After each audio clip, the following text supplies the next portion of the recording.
Vote লুঠে সরব শুভেন্দু। 10 বছর ধরে ভোট লুঠের অভিযোগ, এবার মানুষ হিসাব নেবে বলে হুঁশিয়ারি।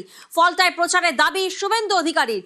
ভোট লুঠে সরব শুভেন্দু অধিকারী। 10 বছর ধরে ভোট লুঠের অভিযোগ, এবার মানুষ হিসাব নেবে বলে হুঁশিয়ারি শুভেন্দু অধিকারীর। ফলতায় প্রচারে দাবি শুভেন্দু অধিকারী। আমি ডায়মন্ড হারবারে পুলিশের সভা করে এই রাস্তায় এসেছি, 20 জায়গায় দাঁড়িয়েছি। একটাই প্রশ্ন ছিল আমার, কতদিন ভোট দিতে পারেননি?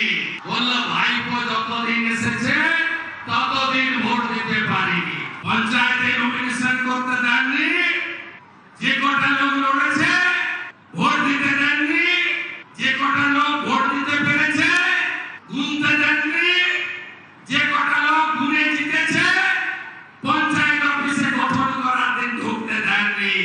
আর কি চাই বন্ধু? এর হিসাব হবে না, আইন হাতে তুলে দেবেন না।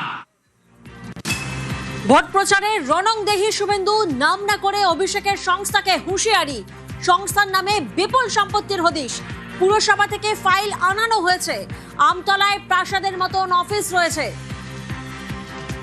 মাননীয় ভাইপো বাবু, কালকে প্রপার্টি লিস্ট আনলাম কলকাতা কর্পোরেশন থেকে। আপনার লিপস এন্ড বাউন্স 24টা প্রপার্টি কলকাতায়, আমতলায় প্রাসাদের মতো অফিস। কতজন ঘর ছাড়া আছে দেখান না আমাকে। কি করেছেন আপনারা আমরা জানি না। পুলিশকে ব্যবহার করে এই গুন্ডারা কি করেছে আমরা জানি না। 3রা ডিসেম্বর 2023 ভটুগঞ্জে আমার সভায় আসা লোকগুলোকে কিভাবে মেরেছেন আমি ভুলে যাইনি। পৃথিবীটা গোল, চিরদিন কাহারও সমান নাহি যায়। ফলতায় সিংঘম বনাম পুষ্পা পুনর্নির্বাচনের আগেই এবার হুঙ্কার শুভেন্দুর। কোথায় জাহাঙ্গীর? রণহুঙ্কার মুখ্যমন্ত্রীর। কোথায় গেলেন তথাকথিত পুষ্পা রেডিনাম?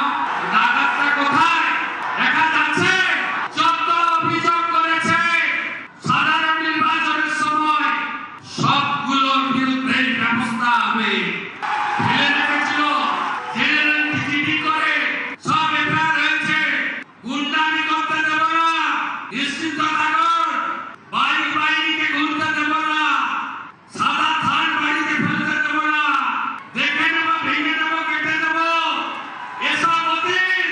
2021 পোস্ট পোল ভায়োলেন্স, জাতীয় মানবাধিকার কমিশন 19 জনকে নটোরিয়াস ক্রিমিনাল ঘোষণা করেছিল, যার মধ্যে